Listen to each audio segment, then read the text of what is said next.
Hi guys, welcome back to തൊടും. അപ്പോ ഇന്ന് നമ്മൾ വന്നിരിക്കുന്നത് നമ്മുടെ നടപ്പിൻ നായകൻ സൂര്യയുടെ കങ്കുവ മൂവിയിലെ ഒരു സോങ് റിലീസ് ആയിരിക്കുകയാണ്. Fire song. അതെ, ഫയർ സോങ്. അപ്പൊ സോങ്ങില് ഫയർ ഉണ്ടോ ഇല്ലയെന്നൊക്കെ നമുക്ക് കേട്ട് നോക്കണം. സോങ്ങിനെ പറ്റി നിങ്ങൾ പറയാ, visual effect, visual graph, CGI കുറിച്ച് ഞാൻ പറയാം. ഓക്കെ, നമ്മുടെ മ്യൂസിക് ചെയ്തിരിക്കുന്നത് DSP ദേവിശ്രീ പ്രസാദ്. ആളൊരു കിടിലൻ ആണ്. നല്ല കുറെ പടങ്ങളൊക്കെ നാഷണൽ അവാർഡ് വിന്നർ കൂടിയാണ്. നമ്മളെ സച്ചിനും പഴയ സച്ചിൻ, അങ്ങനെ കുറെ പടമുണ്ട്. തെലുങ്കില്, തമിഴ്, രണ്ടിലും ഒരുപാട് പടങ്ങൾ ചെയ്തിട്ടുണ്ട്. അതെനിക്ക് തോന്നുന്നു നമ്മളെ ഡയറക്ടർ ശിവയായിട്ടുള്ള കണക്ഷൻ, തെലുങ്ക് കണക്ഷൻ. ശിവ ആദ്യം കുറച്ച് തെലുങ്ക് സിനിമകളുടെ, ഹിറ്റ് സിനിമകളുടെ സ്ക്രിപ്റ്റ് റൈറ്റർ ആയിരുന്നു. പിന്നെയാണ് തമിഴിലേക്ക് വരുന്നത്. നമ്മുടെ മ്യൂസിക് റിയാക്ഷൻ ഫസ്റ്റ് വീഡിയോ ആണല്ലേ ഇത് റിയാക്ഷൻ ആയിട്ടല്ല, നമ്മള് ഇംപ്രഷൻ കുറച്ച് ബർത്ത്ഡേ കൂടെ ആയതുകൊണ്ടും നമ്മളിതിന്റെ കങ്കുവ ഗ്ലിംസ് വന്നപ്പോ റിയാക്ട് ചെയ്യാൻ പറ്റിയിട്ടില്ല. അപ്പം അതും കൂടെ ഇതില് ഇൻവോൾവ് ചെയ്ത് പോവാം. അപ്പൊ നമ്മള് കടക്കുവാണ് പാട്ടിലേക്ക്. ഓ CGI കേട്ടോ ആദ്യമേ ഡയറക്ടർ. ഓ സൂര്യയുടെ ലുക്ക്, അപ്പൊ സിനിമയുടെ ഒരു സ്റ്റൈല്, നൈസ് ലുക്ക്, നൈസ്. നല്ല വർക്ക് ചെയ്തിട്ടുണ്ട് കേട്ടോ. ഫയർ തന്നെ അവിടത്തെ ഫീസ്റ്റ് സമയത്ത്, അവരെ ട്രൈബിന്റെ ഫീസ്റ്റ് സമയത്തുള്ള സോങ് ആണെന്ന് തോന്നുന്നു. ലുക്ക് കണ്ടിട്ട് ഒരു വാരിയർ ആണെന്ന് തോന്നുന്നു. ട്രൈബിലെ മെയിൻ വാരിയർ ആണെന്ന് തോന്നുന്നു.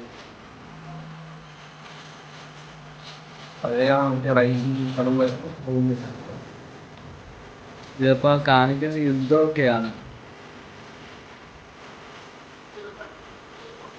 അവരുടെ ഒരു ആചാരങ്ങളും കാര്യങ്ങളും ഈ ഫിലിം.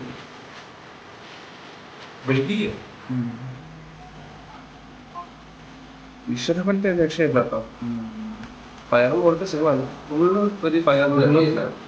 തീയൻ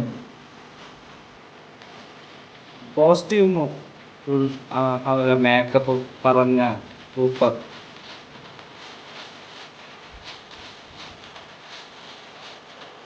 ഫയർ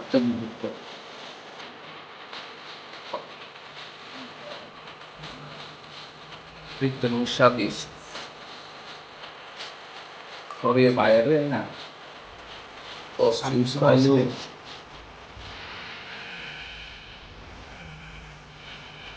കോസ്റ്റ്യൂമൈസിന് ചിലപ്പോൾ നല്ലത് കിട്ടാൻ ചാൻസ് ഉണ്ടെങ്കിലും. പക്ഷെ ഇതിനെ കണ്ടിട്ട് നമുക്കൊന്നും പറയാനില്ല. ഇത് സോങ് പറയുമ്പോൾ സോങ്ങിന്റെ ചെയ്തിട്ടുണ്ടല്ലോ.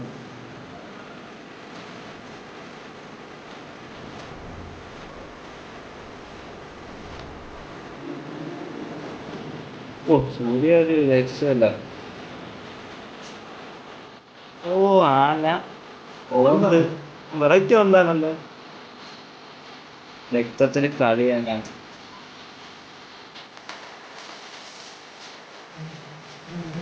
ഫീനിക്സ് പക്ഷേ ബീജപ്പത്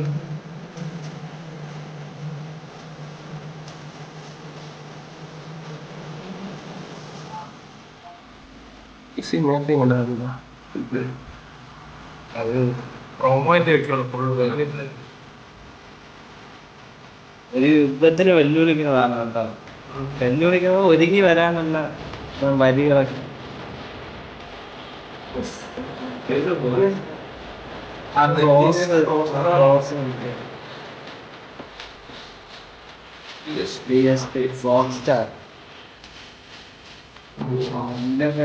ശിവാൻ ടീം ഭീകരാണ് കേട്ടോ അവരായത്. Fire song.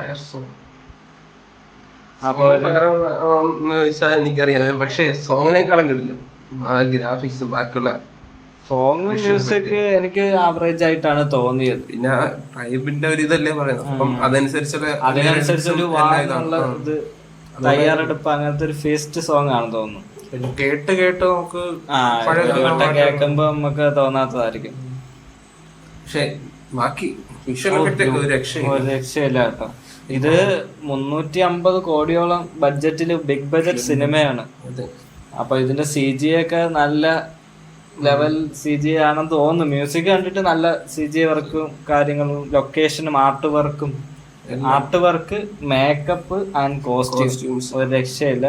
സൂപ്പർ മേക്കപ്പില് പറഞ്ഞ ക്രോസിന്റെ അതൊക്കെ നല്ല ഡീറ്റെയിലിംഗ് ഉണ്ട്. പല്ലിന്റെ സ്ക്രാച്ചസ് അങ്ങനെയുള്ള ഒരുപാട് ഡീറ്റെയിൽസും കൊടുത്തിട്ടുണ്ട്. അപ്പൊ ലിറിക്സിനെ കുറിച്ച് എന്താണ് പറയാൻ? ലിറിക്സ് ഞാൻ പറഞ്ഞില്ലേ, നമുക്ക് കേട്ട് കേട്ട് സംഭവം സെറ്റ് ആവുള്ളൂ. ഒരുപാട് കേൾക്കുന്ന ഒരു ടൈപ്പ് മ്യൂസിക് അല്ലല്ലോ ഇത്. അതിന്റെ ഇതിലിത് ചെയ്യാൻ പറ്റത്തുള്ളൂ. പഴയ കാലത്തിന്റെ ഇത് വെച്ച് അവരുടെ ഒരു ആചാരങ്ങളൊക്കെ വെച്ച്. പക്ഷെ ഇന്ത്യയിലുള്ള ട്രൈബിന്റെ ഒരു നമ്മള് പിന്നെ കണ്ടിട്ടില്ലാത്തോണ്ടായിരുന്നു ഒരു വേറൊരു ആഫ്രിക്കൻ ട്രൈബ്സിന്റെ ഒക്കെ ഒരു ലുക്ക് അപ്പോകാലിപ്സ് സിനിമയുടെ ഒക്കെ ഒരു ഇൻസ്പിറേഷൻ എടുത്തിട്ടുണ്ടെന്ന് പറഞ്ഞായിരുന്നു. അപ്പം എന്തായാലും ശിവയുടെ മുന്നേ ഉള്ള സിനിമകള് കുറച്ച് പിന്നോക്കം ആയിരുന്നു. അന്നാത്തെ ആവറേജ് അതിനെ വെച്ച് 2-3 സിനിമ ഉണ്ടായിരുന്നു. പിന്നെ രജനീകാന്ത് ലാസ്റ്റ് സിനിമ. പിന്നെ ഇതിന്റെ ബാക്കി ഡയറക്ഷനും ഇതൊന്നും നമുക്ക് ഇതിലൂടെ കണ്ട് മനസ്സിലാക്കാൻ പറ്റത്തില്ല. അപ്പൊ ഇതില് കുറച്ച് വലിയ കാസ്റ്റ് തന്നെ ഉണ്ട്. സൂര്യ, ദിശ പട്ടാണിയാണ് ഇതിന്റെ നടിയായിട്ട് വരുന്നത്. പിന്നെ ബോബി ഡിയോളാണ് ആന്റഗോണിസ്റ്റ് ആയിട്ട് വരുന്നത്. പിന്നെ പ്രകാശ് രാജ് ഉണ്ട്, യോഗി ബാബു ഉണ്ട്, റെഡിൻ കിങ്സ്ലി ഉണ്ട്, ജഗപതി ബാബു ഉണ്ട്. അങ്ങനെ ഒരു വലിയ താരനിര തന്നെ ഉണ്ട്. അതിനെല്ലാം കൂടെ ആയിരിക്കാം 350 കോടി ബഡ്ജറ്റ് വരുന്നത്. ഇതൊരു 2 പാർട്ട് സിനിമയാണ്. നമ്മളെ KGF-ഉം ബാഹുബലിയൊക്കെ പോലെ 2 പാർട്ടായിട്ട്. ഇതിനകത്തും പ്രകാശ് രാജ് ഉണ്ട്. എനിക്ക് തോന്നുന്നു ഇനി പ്രകാശ് രാജ് കഥ പറഞ്ഞു വരുന്നതാണോ പ്രകാശ് രാജിന്റെ കഥ അറിയിക്കാൻ കൊണ്ടുവന്നേക്കുവാണോ എന്ന് കാണാം. ഇത് 2 പാർട്ടുള്ളതാണല്ലോ. 2 പാർട്ടാണ്. പിന്നെ ഇത് 2019 അനൗൺസ് ചെയ്ത പ്രോജക്റ്റ് ആയിരുന്നു. പിന്നെ കോവിഡും കൊറോണയൊക്കെ വന്നിട്ട് 2-3 വർഷം മാറ്റി വെച്ചു. പിന്നെ 2022 ജനുവരിയിലാണ് റീലോഞ്ച് ചെയ്തത്.